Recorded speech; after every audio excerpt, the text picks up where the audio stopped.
Welcome to my first vegetable garden. Today I want to show you how to set up and use peat pellets to grow tomatoes indoors. And these are tomatoes you'll start inside and you'll get them ready to be transplants into your garden. You can save a lot of money this way. This is a standard peat pellet tray. This is the smaller size. I recommend the smaller size. The bigger ones I feel tend to get a little bit messier. For whatever reason in my area, here's the basil that I've been growing. And it's hard to see, but I'm going to tilt it a little bit. But there's a lot of algae growing in there, and I do have in my area algae in the water, so it tends to grow under my grow lights. However, that tray and this tray have been growing for 2 weeks, 3 weeks under the grow lights, and there's no algae growing on here. I just think the smaller ones are a little bit easier to manage when it comes to peat pellets. When you pick up the kits, they're going to be either the bigger size like I showed you. They can also come in a 72 cell size, which is a really big tray, or just like this. They're going to come pressed, they're going to come very hard, and you have to expand them by adding warm water. Add in warm water, that's going to work a lot more quickly than cold water. And just fill the tray to about halfway. They'll expand very quickly, sink down any that seem to pop up. And these will probably expand before I'm done showing you how to seed start tomatoes in them. I'm going to put it to the side. But just let them expand. In about 10 minutes or so, they're going to expand. They're going to look just like this. They're ready for planting. They have a bottom, a side, and a cloth top that will contain the peat pellet so that it's not falling all over the place while you start your seeds. Now these have been growing probably closer to 3 weeks. The recommendation is to peel back the cloth here and expose the whole surface and just plant your seeds that way. I find for tomatoes and other seeds it's a little bit easier just to go ahead and use a pencil and make a hole to about the depth of the eraser. A little bit deeper is fine. It does not have to be perfect. So poke the holes in, and you probably have to twist it a little to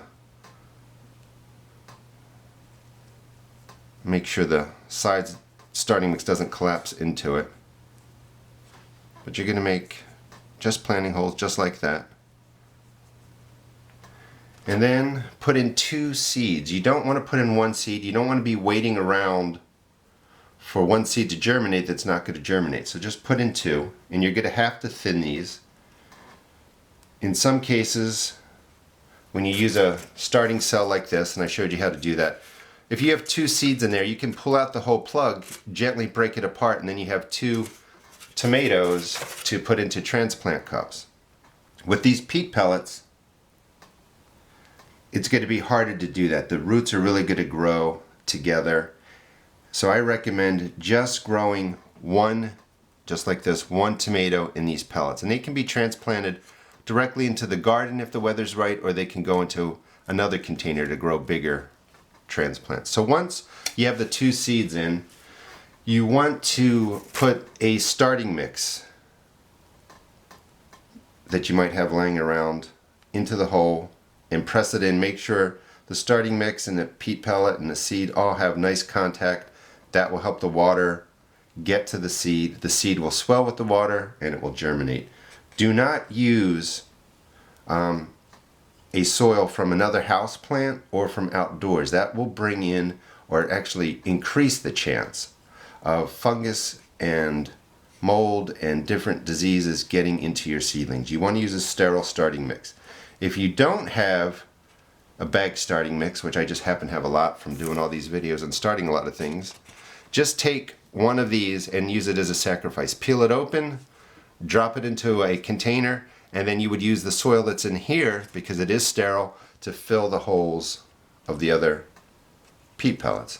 So once the contact is excuse me, getting over a cold. Once the seeds are in, make sure you label it. Baxter, today's February 1st, and you would just drop that in there so you know what you have. A couple of tips. If you're going to use a humidity dome, which I really don't recommend, I feel like you just don't need them, but they do help keep moisture in at germination, and this will get covered in water. The humidity goes up in here. Humidity in itself can promote fungus and mold growth. It doesn't cause it, but it can promote it. So if you're going to use a humidity dome, Make sure as soon as you see your seeds germinate, take the dome off and be done with it. And then just keep an eye on watering. The other thing too is to take this off at least once a day, you know, maybe 5 or 10 minutes, and just let the moisture come out and let some air circulate through there. So only use this until you see the seed germinate and then remove it. Now for watering, you're gonna have to keep an eye on it. You want it to be moist. You can see the difference. When these dry out, you'll see the top dry. But you're probably gonna have to water these with the dome before germination, maybe once a week. Without it, once or twice a week. And when they start growing, you just have to keep an eye on it. I hate to say, you know, just once or twice or 3 times. It really depends. If your grow lights are warmer, they're going to need more water. If it's cooler, they're going to need less water. If you have more humidity in your area, you're going to need less water. So it does vary, but you should really check on your plants every 2 days and make decisions if they need to be spun around under the grow lights, if they need more water, that kind of stuff.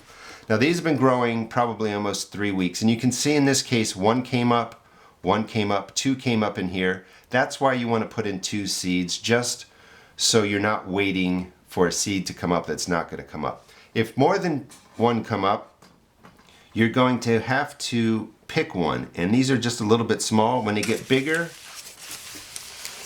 maybe this size, you're going to have to pick which one you want to keep. And I recommend, and you've seen it in another video, to cut off the one you don't want. And just let 1 tomato grow in here. These are really set up, in my opinion, for 1 single plant.